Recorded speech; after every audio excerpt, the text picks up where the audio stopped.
नमः कुंज विहारिण्य स्वामी श्री हरिदासाय गुरुनाम गुरवे नमः। श्री राधा मेरी स्वामिनी, मैं राधे जू को दास, जन्म जन्म मोहे दीजियो, श्री चरणन को बास, श्री वृंदावन को बास। भक्त भक्ति भगवंत गुरु चतुर नाम वपु एक, इनके पद वंदन किए शत विघ्न अनेक। जय जय श्री राधा रमण, जय जय श्री नवल किशोर, जय गोपिका चित चोर प्रभु, जय जय माखन चोर, जय जय माखन चोर। दोनों हाथ उठा करके भगवान की जय जय करा करे। जय की आवाज सभी की आनी चाहिए। पार्वते पतये हर हर महादेव की जय। द्वादश ज्योतिर्लिंग महादेव की जय। माखन चोर भगवान, सिद्धि विनायक गणपति भगवान, लिंग महापुराण, अपने अपने माँ बाप की जय, अपने अपने सदगुरुदेव की, सब संतन की जय, आज के आनंद की जय। जय श्री राधे, जय जय श्री राधे, जय जय श्री राधे श्याम। अवधूत चिंतन श्री गुरुदेव पुंडलीक वरदा हरि विठ्ठल श्री ज्ञानदेव तुकाराम। पंढरीनाथ भगवान की, माऊली ज्ञानेश्वर महाराज की जय। जगदगुरु तुकाराम महाराज की जय। शांति परब्रह्म एकनाथ महाराज की जय।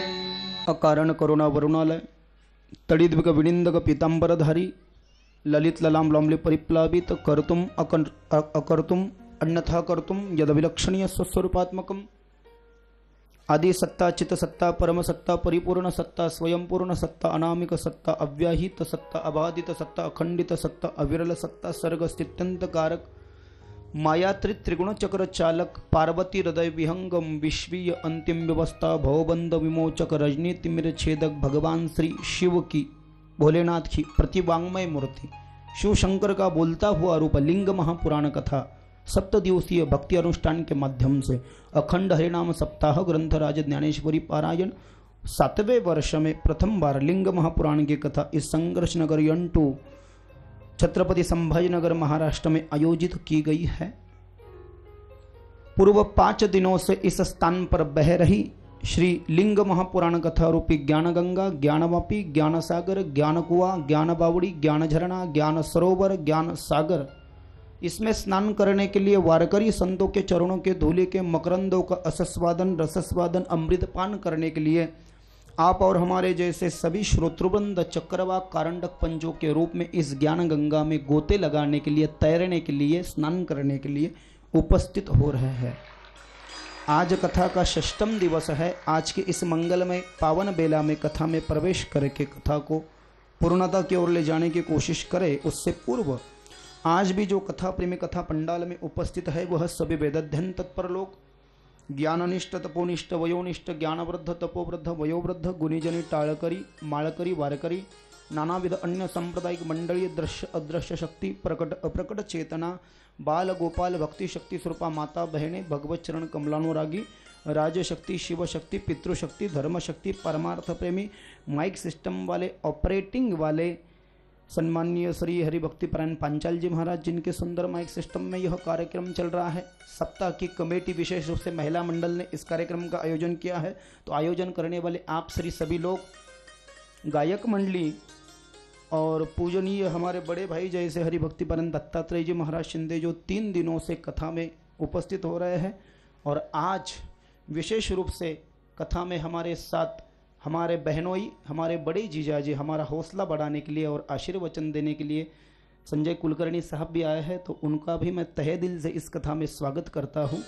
और अन्य सभी हमारे भक्तगण जो इस वक्त मेरी आवाज़ को सुन पा रहे हैं, उन सभी भक्तों को भागवत जी वृंदावन की परिभाषा में राधे राधे, वैदिक सनातन हिंदू धर्म रामायण जी की परिभाषा में जय श्री राम, गरुड़ पुराण की परिभाषा में जय श्री कृष्ण, विष्णु पुराण की परिभाषा में ओम नमो नारायण, वारकरी संप्रदाय की परिभाषा में रामकृष्ण हरि जय हरि, शिव महापुराण के लिंग पुराण की परिभाषा में ओम नमः शिवाय, देवी भागवत की परिभाषा में जय माता दी, गौ कथा की परिभाषा में जय गौ माता दी। शिरडी के साई भक्तों को ओम साई राम, सेगांव के गजानन महाराज के भक्तों को ओम जय गजानन, स्वामी समर्थ दिंडोरी प्रणीत वाले जो सेवे करी है उनको श्री स्वामी समर्थ, स्वाध्याय के दादा के जो भक्त है उनको जय योगेश्वर, नरेंद्र स्वामी के जो भक्त है उनको श्री गुरुदेव, और धन्य निरंकार वाले जो होंगे उनको धन्य निरंकार जी जय गुरुदेव, हरिओम तत्सदिति। इन समस्त ब्रीद वाक्यों को समर्पित करते हुए आज की कथा में प्रवेश करते हैं। कल हम कौशिक ब्राह्मण की कथा सुन रहे थे। गायन मात्र से भगवान को उन्होंने पा लिया था, क्योंकि कहा गया है जीव के जीवन में यदि सभी द्वार बंद हो जाए, सभी मार्ग बंद हो जाए, तथागत सिद्धार्थ गौतम बुद्ध कहते हैं इस बात को, यदि मार्ग में चलते हुए मनुष्य को अपने समान या अपने से श्रेष्ठ साथी न मिले, यदि मार्ग में चलते हुए मनुष्य को अपने से श्रेष्ठ या अपने समान साथी न मिले तो दृढ़ता की ओर चला जाए, परंतु मूर्ख का संग कदापि न करे। तथागत जी का वाक्य है, उनके ग्रंथ में लिखा हुआ यह वाक्य। तो जीवन में जिसके लिए सभी संसारिक द्वार बंद हो जाए, उसके लिए मेरे ठाकुर मेरे भोलेनाथ का द्वार ही शेष बच जाता है। इसलिए तो कहा गया, हमारे वृंदावन के संत गाते हैं कि जहां पर कोई नहीं आता वहां पर मेरा भगवान आता है। कहा है ना, जहां कोई नहीं आता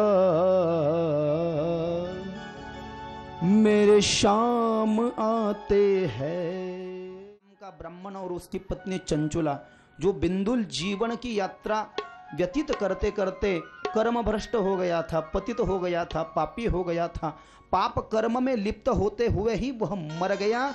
उसने जीवन में कोई सत्कर्म नहीं किया था, इसलिए वो विंध्याचल पर्वत पर पिशाच के रूप में प्राप्त हुआ। और उसकी पत्नी जो थी ना चंचुला, वह गोकर्ण महाबलेश्वर नाम का मेरे महादेव का जो बड़ा तीर्थ क्षेत्र है वहां जाकर के पहुंची।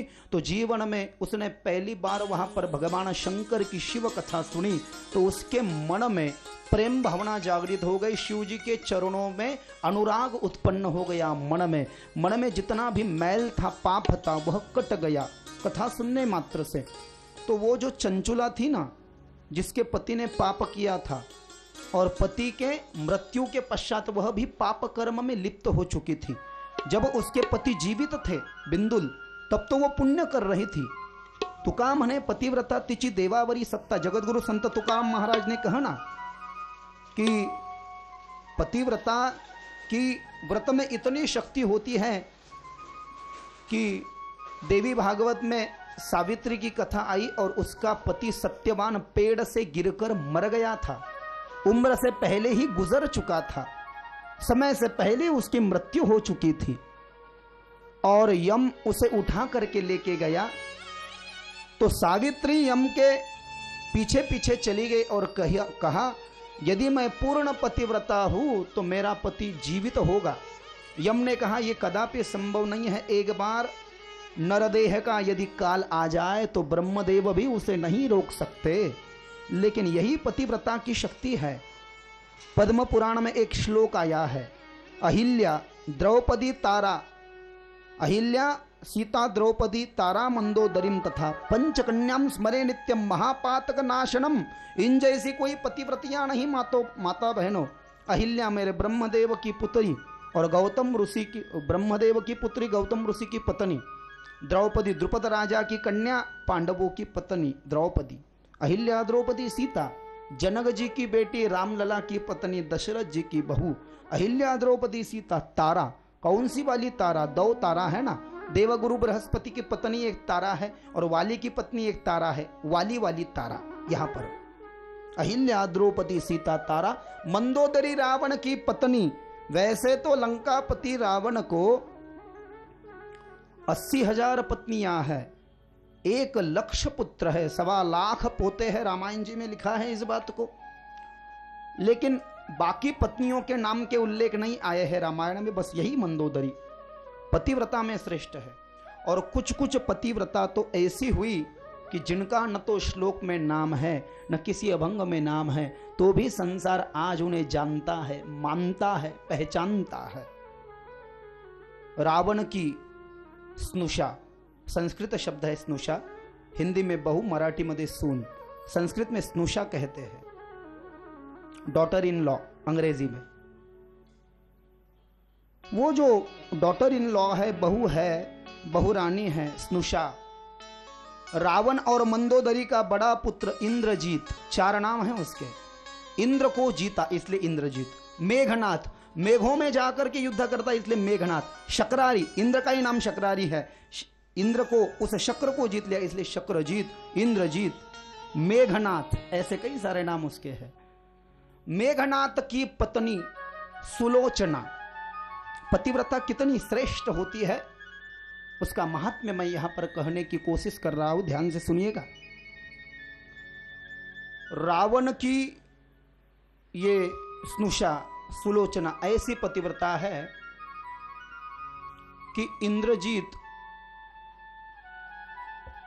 राम जी को और लखनलाल को मारने के लिए निकुंभिला नाम का किला है, रामायण जी में कहा है, वहां पर जाकर के यज्ञ करने लगा। और उसका वो यज्ञ यदि पूर्ण हो जाता तो लखनलाल तो क्या, रामलला भी उसे हरा नहीं सकते थे, परास्त नहीं कर सकते थे। इस बात को लिखा है रामायण में। राम जी को इस बात का पता चला और इंद्र जी के यज्ञ का विध्वंस करने के लिए हनुमान जी, सुग्रीव जी, नल, नील, जामुवंत, गवय, शरभ, मेद ऐसे मुख्य वानर जो थे वो उस निकुंभला नाम के किले पर जाकर के पहुंचे। इंद्रजीत यज्ञ पर बैठा हुआ था, यज्ञ चल रहा था, आधा यज्ञ पूर्ण हो चुका था, आधा पूर्ण होने वाला था। उस यज्ञ से एक रथ बाहर आ चुका था, रथ को 4 अश्व थे। वो रथ यदि पूर्ण रूप से बाहर आ जाता और इंद्रजीत यदि उसमें बैठ जाता तो इंद्रजीत को कोई परास्त नहीं कर सकता था। लखनलाल जी वहां पे गए क्योंकि लखनलाल के हाथ से इंद्रजीत की मृत्यु है ना। तो लखनलाल जी को लगा किला बहुत ऊंचाई पर है, तो अंगद जी जो है ना, बाली के पुत्र और सुग्रीव के भतीजे, वानरों का राजा सुग्रीव, सुग्रीव का भाई वाली, वाली की पत्नी तारा, तारा का पुत्र अंगद, अंगद जी ने लखन जी को अपने दक्षिण स्कंद पर बिठा लिया। जैसे हनुमान जी ने राम और लखन को अपने दोनों कंधों पर बिठाया था ना, जब सागर का लंघन करना था, किष्किंधा नगरी से, सुग्रीव के किष्किंधा नगरी से लंकापति रावण की लंका में जब जाना था तो राम जी उस सेतु को पैर नहीं लगा सकते थे। क्यों?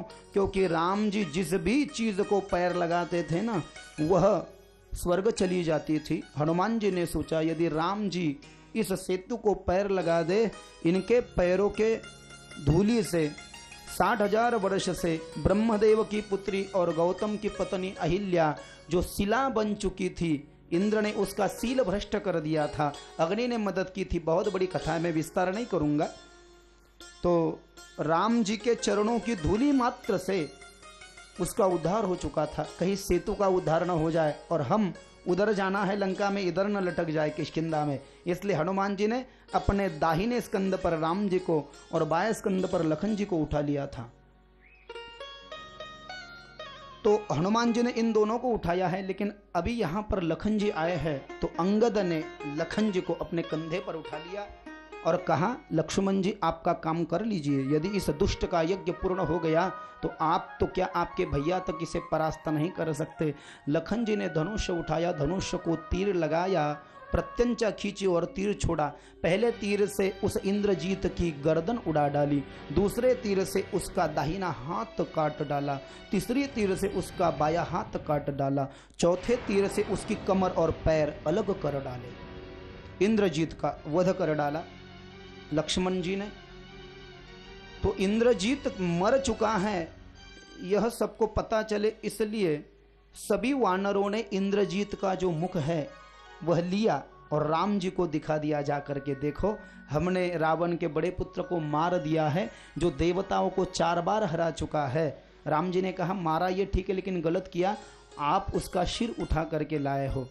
सिर लेकर के गए वानर, उसका धड़ पड़ा रहा उसके उस हवन कुंड की वेदी के पास, उसके पैर जो टूटे थे वो भी वहीं पड़े रहे, उसका एक बाया हाथ भी वहीं पर पड़ा रहा, लेकिन उसका जो दाहिना हाथ था ना, राइट हैंड, दक्षिण भुजा, दक्षिण पानी, संस्कृत में हाथ को भुजा पानी ऐसे कई सारे शब्द प्रयोग हुए हैं संस्कृत शब्दकोश में। ये दक्षिण पानी दक्षिण भुजा उसका जो था ना इंद्रजीत का, ये उसके नगर में उसकी जो पत्नी थी ना सुलोचना, और सुलोचना का जो महल था ना, सुलोचना के महल में आंगन में जाकर के गिरा। तो काम हने पतिव्रता तिचि देवावरी सत्ता, ध्यान से सुनिएगा, पतिव्रता की बात चल रही है ना, तो कैसी अद्भुत पतिव्रता है, कैसी गजब की पतिव्रता है सुलोचना, रावण की स्नुषा, इंद्रजीत की पत्नी। इंद्रजीत का शरीर का टूटा हुआ हाथ जब सुलोचना के आंगन में गिरा तो सुलोचना को अपशकुन होने लगा। सुलोचना ने पहचान लिया, जान लिया, हो न हो कुछ अनहोनी हो चुकी है, मेरे पति के साथ में कुछ गलत हुआ है। सुलोचना बाहर आ गई और उसने देखा कि यह जो हाथ है, यह हाथ मेरे प्राणनाथ मेरे पति का है। इंद्रजीत तो मर चुका है, उसका सिर लेकर के गए हैं बानर राम जी को दिखाने के लिए, धड़ वही का वही पड़ा रह गया, पैर भी वही के वही धरे रह गए, एक हाथ जो था वाया वो भी वहीं पर रह गया, लेकिन ये जो उसका दक्षिण राइट हैंड जो था उसका, वो वहां पर जो गिर चुका था ना सुलोचना की महल के बाहर आंगन में, तो सुलोचना रोने लगी। और सुलोचना रोते रोते सुलोचना ने अपने पति के हाथ को उठा लिया और कहा कि आप ऐसे कैसे मुझे छोड़ करके चले गए, मुझे क्यों नहीं बताया, यदि मुझे बोल करके जाते तो क्या किसी में मजाल की आपका वध कर देते, आप मुझे बोले क्यों नहीं, एक बार बोलना चाहिए था, मैं मेरे पिता को साक्षात बुला लाती, शेष मेरे पिता है, माने कि लक्ष्मण ही इसके पिता है, लखनलाल को नहीं पता है लेकिन इसको पता है, इसको भी पता नहीं कि मेरे पिताजी लखनलाल बन के आ चुके हैं, मैं मेरे पिता शेष को बुलाती और शेष को बुला करके तुम्हारे प्राणों का रक्षण करने की विनती करती उनके चरणों में, लेकिन आप पर आंच तक नहीं आने देती।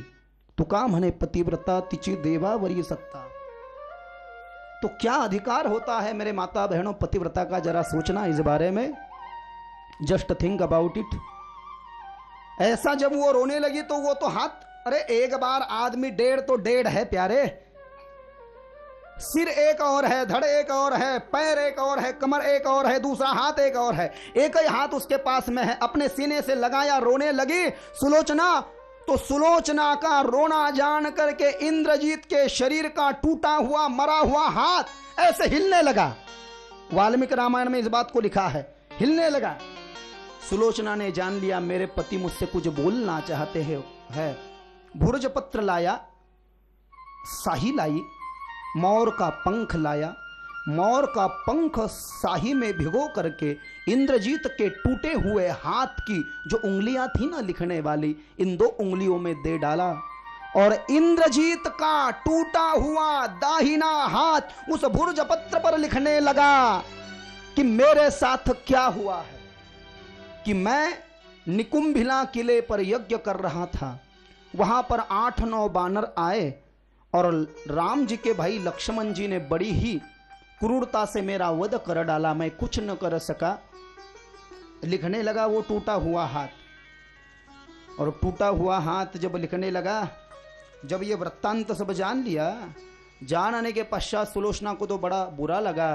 कहा मेरा सिर राम के पास है, मेरा धड़ वही पड़ा है, मेरी कमर और पैर वही गिरे हैं, एक हाथ भी वही गिरा है, मेरा यथोचित तो अंतिम संस्कार कर मुझे गति मिल जाएगी, बस यही मेरी इच्छा है। तो रोने लगी सुलोचना। तो सुलोचना रावण की आज्ञा से राम के पास में आई। पहले तो रावण ने विरोध किया, मत जा, तो बहुत बड़ा करुण प्रसंग है लेकिन थोड़ा समय का अभाव है।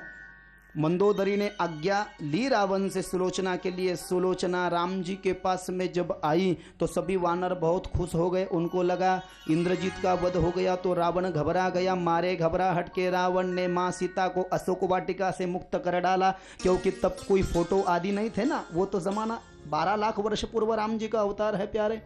फोटो आदि कुछ नहीं थे, पता नहीं माँ सीता कैसी दिखती है। तो सुलोचना को देख करके माँ सीता ही समझने लगे सभी वानर, सभी भालू लोग। तो माँ सीता समझ करके दर्शन के लिए जब दौड़े ना, तो राम ने कहा अरे रुको, ये तुम्हारी माँ सीता नहीं है, यह रावण की स्नुषा इंद्रजीत की पत्नी सुलोचना है, अपने पति का सिर लेने के लिए आई है।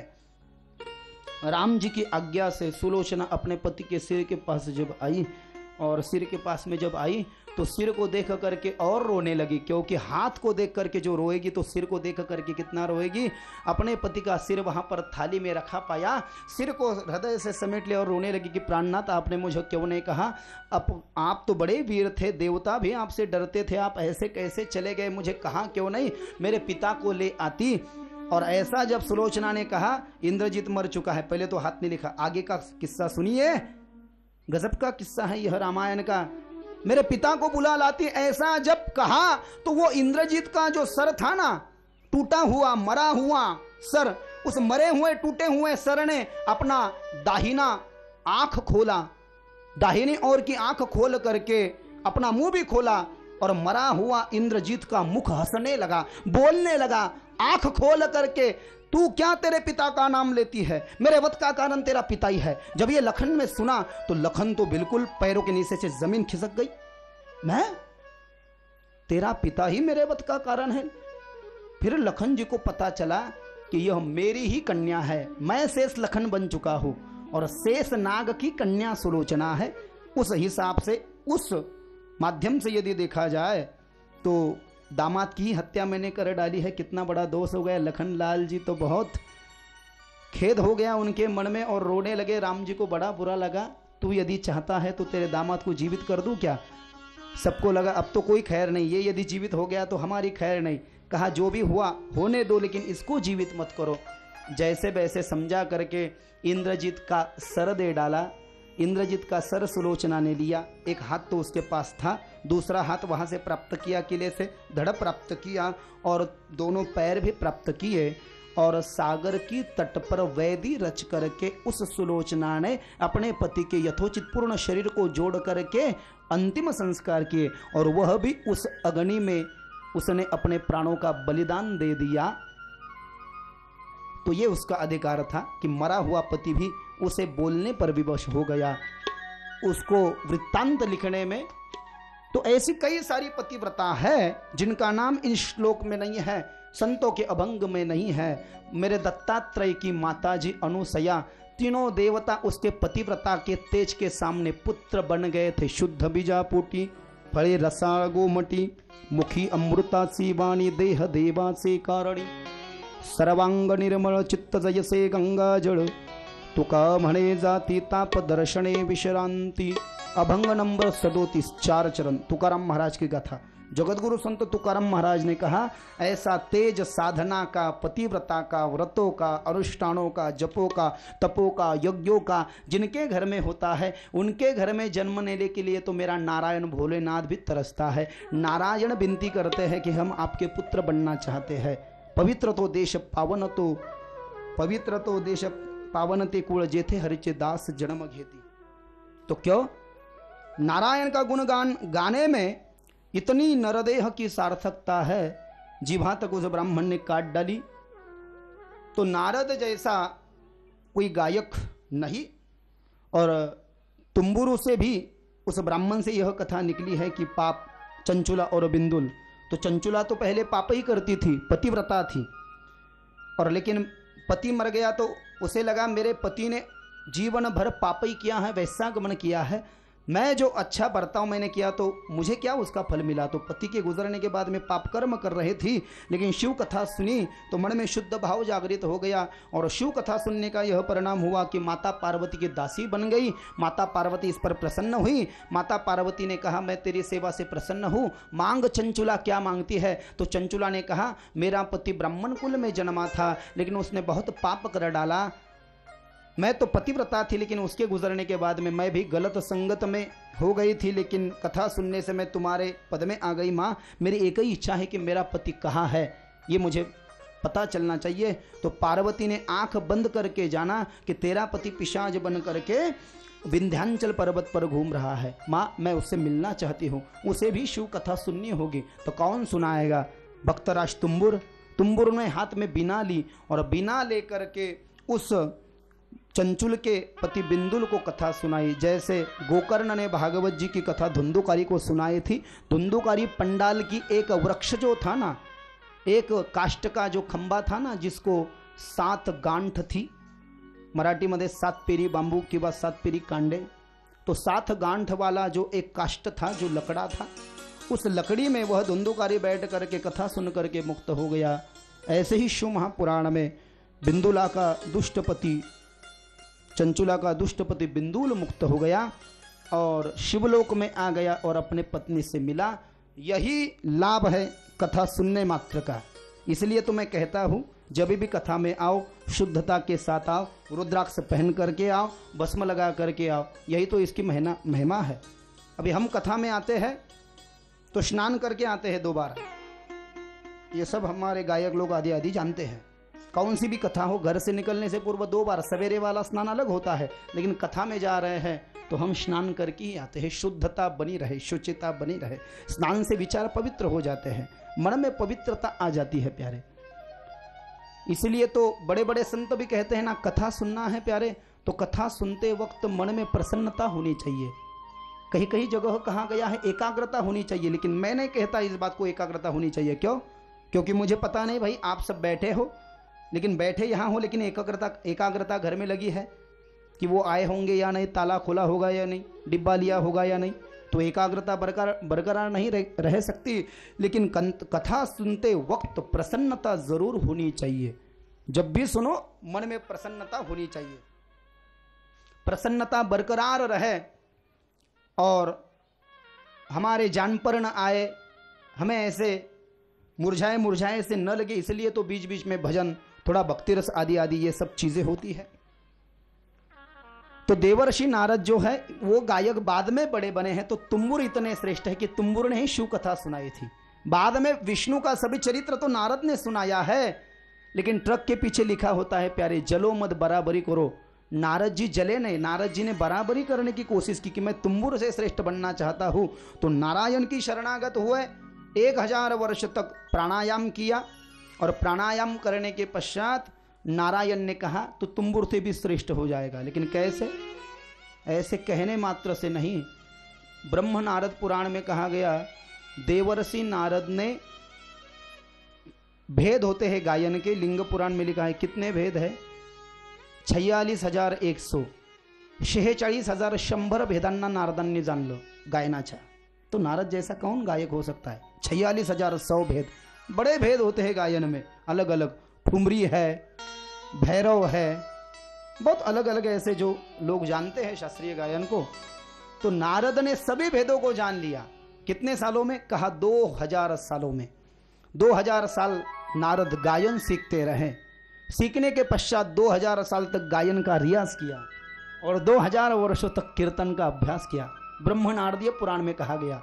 इतना ही नहीं, इन 6000 वर्षों में नारद ने गायन का इतना अद्भुत ज्ञान पा लिया कि तुम्बुर को भी पीछे छोड़ दिया और तुम्बुर ने भी नारद को प्रणाम किया, विवश हो गए, हाथ में बीना दी नारायण ने नारद के और कहा, आज से पूरे संसार पर भ्रमण करो और दिन रात रियाज करो, मेरे नाम का गुणगान गाओ, मेरे नाम के शब्द को गाते गाते आपका गला और भी सुस्वर हो जाएगा। और नारद जैसा कोई ज्ञाता नहीं। छांदोग्य उपनिषद में कहा गया, सपुराण पंचवेदान शास्त्राणि विविधानि च ज्ञात्वाप्यनात्मवित्तेन नारदाय सुरश्रये।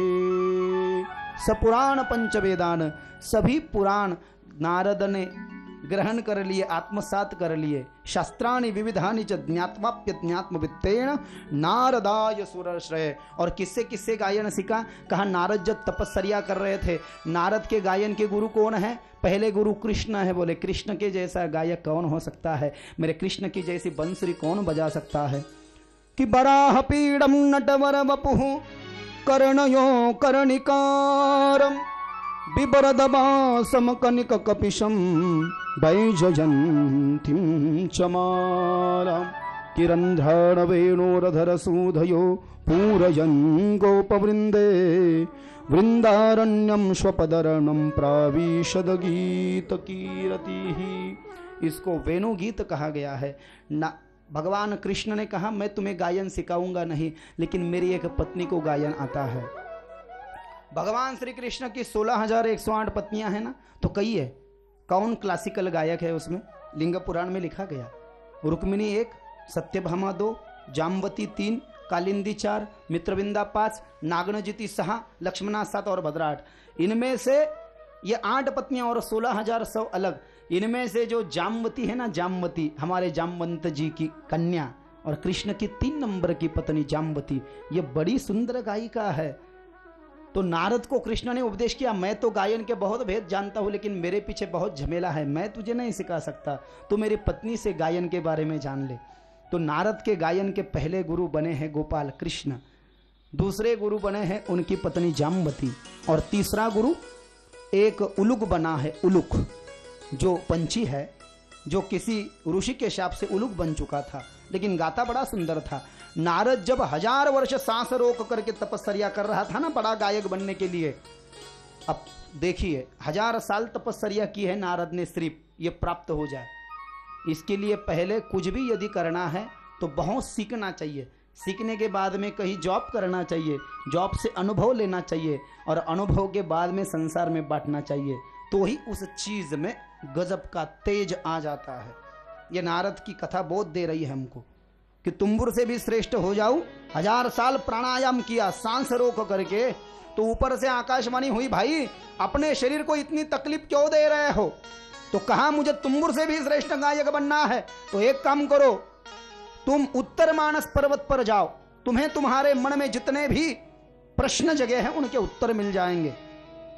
देवर्षि नारद ने आकाशवाणी सुनी और देवर्षि नारद उत्तर मानस पर्वत पर गए तो देखा वहां पर कई सारे भक्त गायन सीख रहे थे, लेकिन गायन कौन सिखा रहा था? गायन सिखाने वाला कोई महात्मा नहीं था, कोई महाराज नहीं था, कोई गायक नहीं था। गायन सिखाने वाला एक पंछी था, उसका नाम था उलुक। वो सिखा रहा था, बड़ा सुस्वर गा रहा था, और नारद जी तो हैरान रह गए, प्यारे दंग रह गए, ये पंछी इतना सुस्वर गा रहा है। हाँ, हमने तो कई बार देखा है, हम गाने की कोशिश करते हैं तो अच्छे गाने वाले के बीच में यदि बेसुर आ जाए तो अच्छे का मूड जैसे खराब हो जाता है ना, तो वो कहता है भाई एक तो रियाज कर या तेरा बंद कर, एक तो मुझे गाने दे, एक तो तू गा ले भैया। सही है कि नहीं? क्योंकि रंग में बेरंग हो जाता है वो, इसीलिए तो कहा है वो मुझे चढ़ गया राधा रंग, रंग मुझे चढ़ गया राधा रंग, मुझे चढ़ गया राधा रंग, रंग मुझे चढ़ गया राधा रंग, मुझे चढ़ गया राधा रंग, मुझे चढ़ गया राधा, मुझे चढ़ गया राधा रंग, मुझे चढ़ गया राधा। श्री राधा नाम का रंग, श्री राधा नाम का रंग, हो श्री राधा नाम का रंग, श्री राधा नाम का रंग, मुझे चढ़ गया राधा रंग, रंग मुझे चढ़ गया राधा रंग, मुझे चढ़ गया राधा रंग, रंग मुझे चढ़ गया राधा रंग। हरि बोल, जय हो।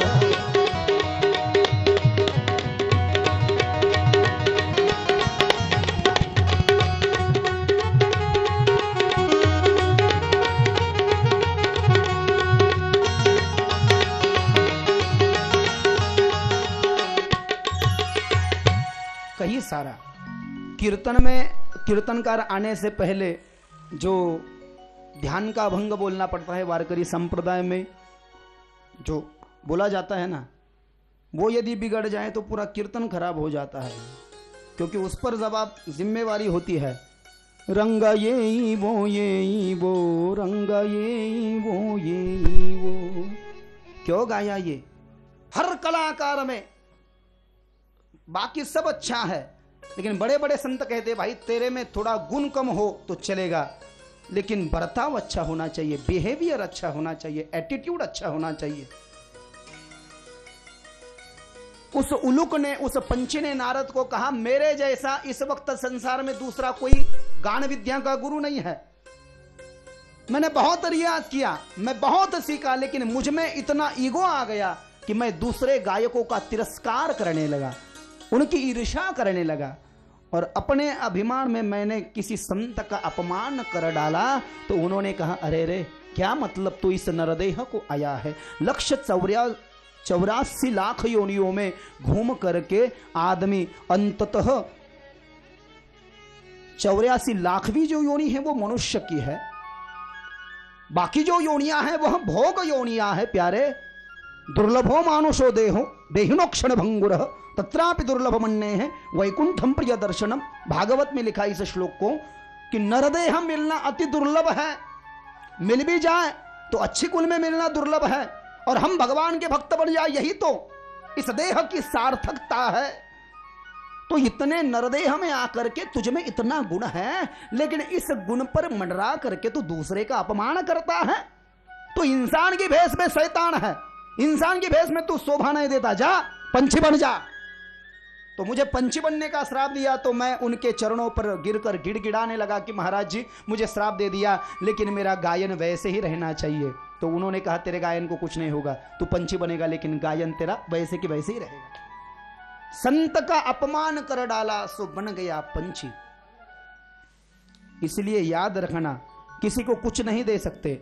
आपको कोई महाराज पसंद नहीं है, कोई किसी ने निमंत्रण नहीं दिया है, आपको यदि नहीं पसंद है तो घर पर मत ले जाना, पैर मत धोना, दक्षिणा मत देना, लेकिन उसकी निंदा मत करना। क्यों?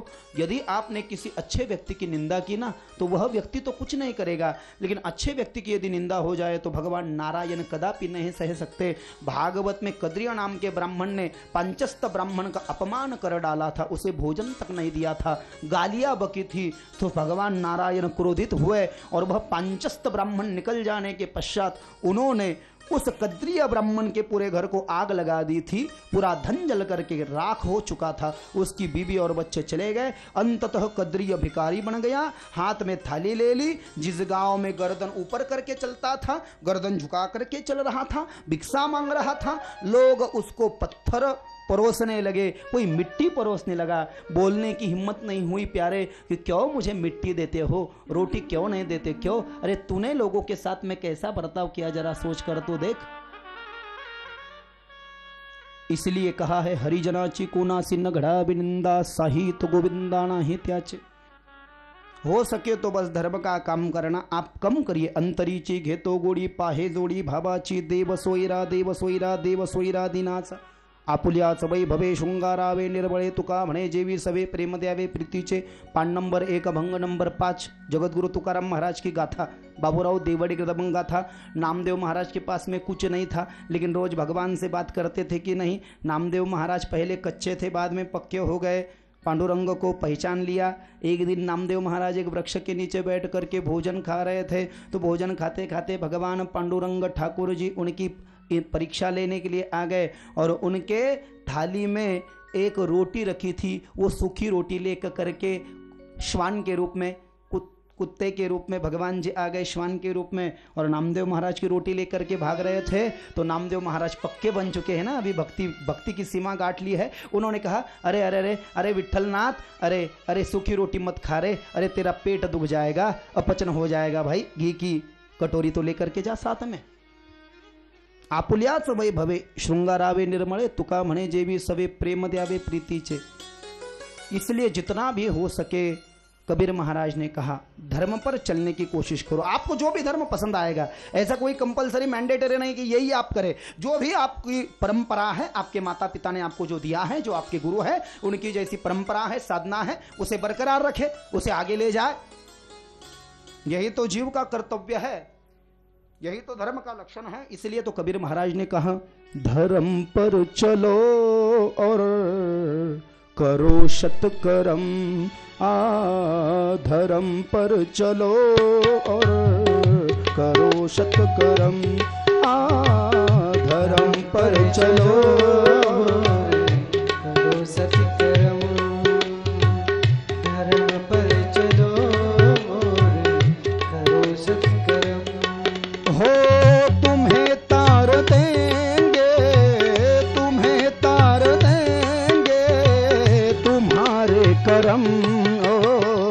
धर्म पर चलो और करो सत्कर्म। धर्म पर चलो और करो सत्कर्म।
कलयुग में तो ऐसी धर्म की स्थिति हो चुकी है, जगतगुरु तुकाराम महाराज कहते हैं धर्म वेशीवर टांगला, काय धर्म वेशीवर टांगला आणि भक्ती ढाब्यावर बसवली।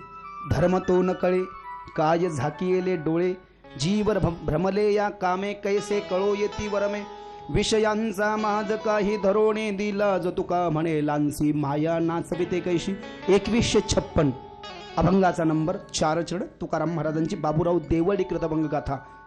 धर्माचे पाळन करणे पाखंड खंडन, हेची आम्हा करणे काम। बीज वाढवावे नाम, तीक्ष्ण उत्तरे हाती घेऊन बाण फिरे। नाही भिडभार तुका म्हणे साणाथोर। 2076 अभंगाचा नंबर 4 अडचरण तुकाराम महाराजाची बाबूराव देवळीकृत अभंग गाथा। काही सारे तर अशी धर्माची कलियुगामध्ये स्थिती झाली आहे म्हटले माता माऊल्यांनो। तुम्ही आम्ही भक्ती करतो पण बाकी ठिकाणी नाही ना, म्हणून धर्म कुठे वेशीला टांगलाय आणि भक्ती ढाब्यावर बसवली। कुछ कुछ जगह भक्ति सो गई है, किच किच जगह मर गई है, कुछ कुछ जगह बूढ़ी बन चुकी है। क्या एक दिन लोग सोच लेते कि मैं बहुत भगवान का भक्त बनूंगा, 8-8 घंटे पूजा करूंगा रावण जैसी। एक दिन 8 घंटे बैठ जाते हैं और जब गोदियां दुखने लग जाती है, कमर आउट हो जाती है, तो फिर बंद हो गया सब। इसीलिए कहा किसी जगह भक्ति सो चुकी है, किसी जगह मुरझा चुकी है, किस किस जगह बूढ़ी हो चुकी है, और कई कई जगह पर तो मर गई है। एक ही जगह ऐसी है पूरे संसार में जहां पर भक्ति चिरंतन है, निरंतर है, नूतन है, शाश्वत है, रोज जन्म लेती है और जवान है और नाचती है। कौन सी जगह है वह? भागवत में शुकदेव कहते हैं, अध्याय नंबर 1 श्लोक नंबर 61, वृंदावनस्य संयोगात पुनस्त्वं तरुणी नवाः, धन्यं वृंदावनं तेन भक्तिरनृत्यति यत्र च। वृंदावन ऐसी जगह है कि जहां भक्ति रोज नाचती है, रोज भक्ति वहां पर नाचती है। गाने का तो समय नहीं है लेकिन आपको अच्छा लगेगा। भक्ति बूढ़ी बन चुकी थी। भक्ति कर्नाटक से महाराष्ट्र में आई, महाराष्ट्र में कुछ लोगों ने अपमान किया तो वहां पर गुजरात में गई, वहां पर तो पूरी बूढ़ी बन चुकी। हर संसार का कौना कौना छान लिया भक्ति ने, कहीं पर भी उसे प्रेम नहीं मिला। अंततः मेरे ठाकुर जी के वृंदावन में जाकर के जब भक्ति महारानी पहुंची ना, तो वहां पर वो जवान हो चुकी थी, उसके पुत्र तो बूढ़े रह गए। क्यों? क्योंकि वृंदावन में भक्ति हर कोई करता है, ज्ञान वैराग्य को कोई नहीं पूछता। क्या मतलब वृंदावन में ज्ञानी नहीं? अरे महाराष्ट्र से कहीं ज्ञानी वहां पर ज्यादा है वृंदावन में। हम में भी जो कुछ है तो वो वृंदावन की देन है, हम तो बस नाम से महाराष्ट्रियन है ना। ये तो हमारा बड़ा भाग्य है कि हम संत ज्ञानेश्वर और तुकाराम महाराज की भूमि से, चरणों से पावन पुनित हुई यह जो भूमि है, यहाँ पर हमने जन्म ले लिया। लेकिन ठाकुर जी ने हमको बुलाया और थोड़ी विद्या प्रदान कर दी, इसलिए तो आज कुछ बोल पा रहे हैं 2-4 शब्द। 101 ज्ञानी है वृंदावन जैसे और काशी जैसे ज्ञानी पूरे संसार में कहीं नहीं है प्यारे। लेकिन ज्ञानी है, लेकिन ज्ञान वैराग्य की पूजा वृंदावन में नहीं है, भक्ति की पूजा है। हर कोई राधे राधे भैया, राधे राधे भैया, जाकर के देखना एक बार तो पता चल जाएगा। इसलिए तो भक्ति ने कहा था